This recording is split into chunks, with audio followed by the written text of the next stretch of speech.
যাত্রাপথ। যখন গন্তব্য অনেক দূরে, যেন যাত্রাও কঠিন হবে। নতুন পথে চলতে হলে আস্থা রেখে কদম ফেলার সাহস রাখো। কষ্ট না করে হেরে যাওয়ার বোকামিটা করো না।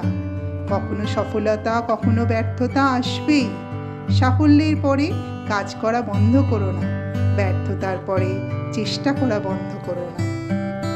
একটি সুন্দর দিন পাওয়ার জন্য অনেকগুলো খারাপ দিনের সাথে লড়াই করতে হয়। বৃষ্টির ফোঁটা ছোট, কিন্তু অবিরাম বৃষ্টি নদীর বড় বড় স্রোত হয়ে যায়। তেমনি ক্ষুদ্র প্রচেষ্টাও জীবনের বড় বড় পরিবর্তন ঘটাতে পারে। নিজেকে কখনো অপরের সাথে তুলনা করো না। চাঁদ এবং সূর্যের মধ্যে যেমন তুলনা হয় না, যার যখন সময় হয় তখন তা উজ্জ্বল হয়। তাই কখনো মনে করো না যে আমার দ্বারা কিছুই হবে না। ফলাফলের জন্য সঠিক সময়ের অপেক্ষা করো।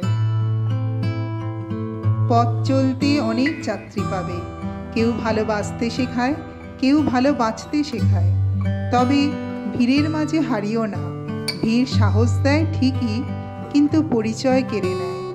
যদি কিছু করতে চাও, আত্মবিশ্বাসী হও, কারণ যাত্রা শেষে নিজের ছায়াই একমাত্র তোমার সঙ্গী হবে।